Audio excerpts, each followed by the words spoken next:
Matapos po ang setback ng kampo po ni Vice President Sara Duterte sa naging desisyon po ng impeachment court, mga kabida, na isabina yung mga bank records, tax records, ni Vice President Sara Duterte at ng kanyang asawa na si Attorney Mans Carpio, malaki po ang posibilidad po, mga kabida, na iakyat po ito, ng kampo po ni VP Sara sa Korte Suprema. Para questionin po ang naging desisyon po, mga kabida, ng impeachment court, kung maalala po ninyo, matindi po yung opposition po ng defense dito, mga kabida, kasi sa kanila po, ang argument po nila, mga kabida, meron pong absolute confidentiality po, mga kabida, yung records ni VP Sara, both BIR at saka ito kong bank records po niya, lalong-lalo na po yung kanyang asawa po, mga kabida, na hindi naman po empleyado o official po ng gobyerno. Okay? Hindi naman din impeachable official, mga kabida. Okay?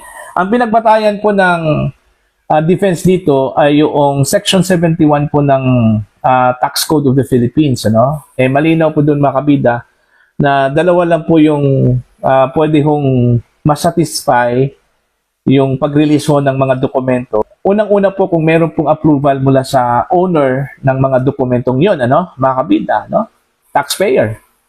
Alright? Then pangalawa po, kung meron pong authorization mula sa presidente po ng Pilipinas, mga kabida, wala naman po nakalagay po doon, mga kabida, na exempted po itong impeachment court, mga kabida. Alright? And then, yung bank secrecy law, ini-invoke din yon, ng depensa po, mga kabida. Malinaw po doon na hindi ho basta-bastang i-release yan, mga kabida, po. Kung wala hong approval mula mismo sa owner ng bank deposits po, mga kabida. Okay? Pero wala ho silang nagawa eh. Nagdesisyon po ang impeachment court na isabina itong mga dokumentong iyon, mga kabida, po. Alright? Eto. Babasahin ko muna itong headline po ng The Philippine Star, mga kabida. Ang sabi po dito, SC challenge among VP's option on Senate subpoena, mga kabida. Alright? Ang sabi po dito, Vice President Sara Duterte's lawyers have yet to discuss whether to elevate to the Supreme Court the Senate Impeachment Court's decision to subpoena her bank and tax records, saying it is one of the possible options. Alright? After the hearing on Monday, July 20, Defense Team spokesperson Michael Pua said, while they respect the ruling of the impeachment court, they're aware of the legal remedies available to them and have yet to consult the Vice President on their next steps. Pua said during the hearing, the defense argued its position and laid down the basis of our objection and mentioned in our opposition relevant laws and really fortified our position why the request should not be given due course, but nonetheless, it is up to the impeachment court.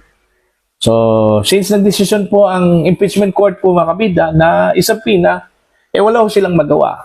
So, ang gagawin na lang po nila dito, mga kabida, maghanap po ng option. Okay? At ang sabi po dito, isa ho sa mga options nila, iakyat po ito, mga kabida, sa Korte Suprema, questioning the constitutionality and legality po, mga kabida, ng decision po ng impeachment court. Okay? Matindi naman po yung kanilang argumento ko dito, mga kabida. Lalong-lalo na po, yung Section 8A, okay, ng Anti-Money Laundering Act po, mga kabida.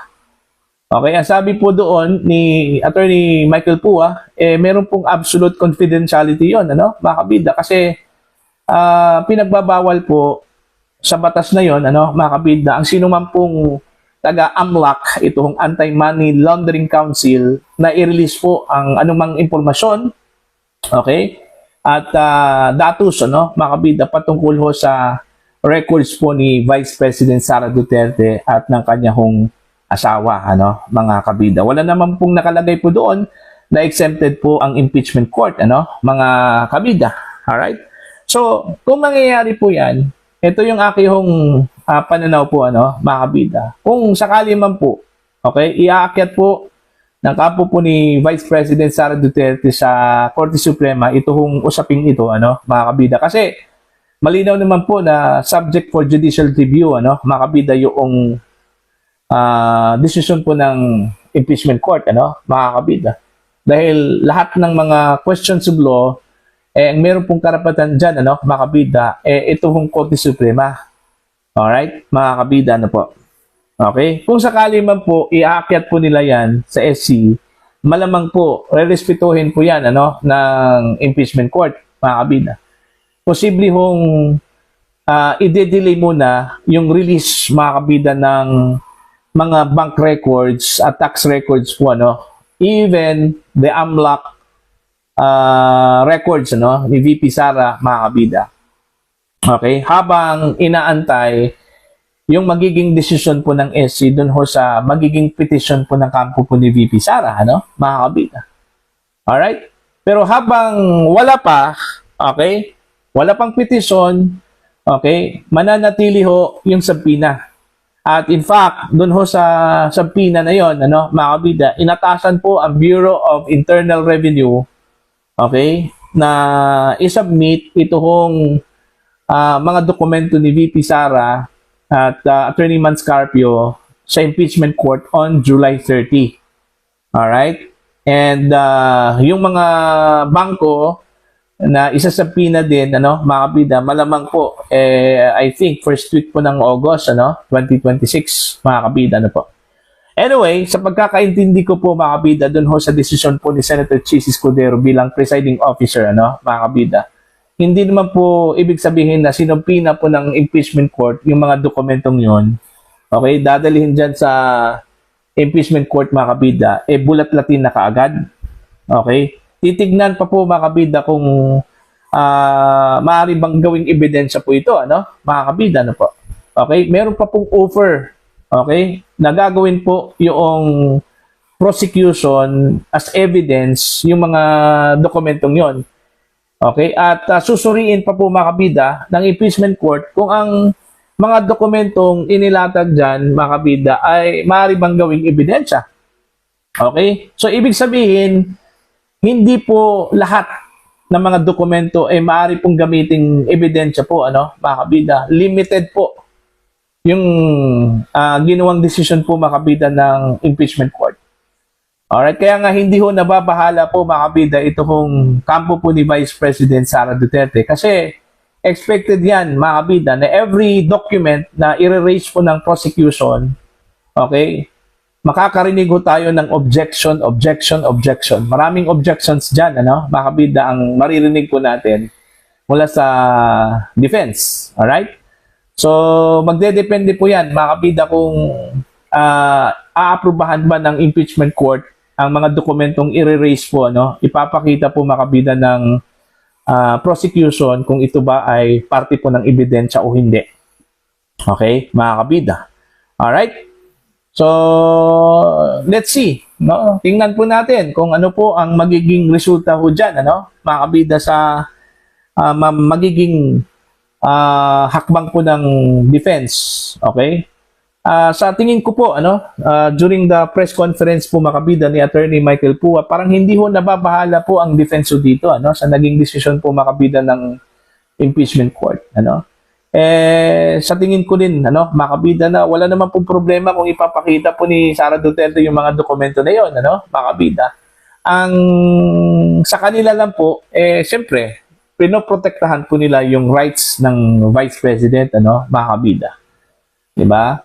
Hindi po ibig sabihin na ayaw ho ng Vice President na ipakita yon, takot na po, Hindi po ganun.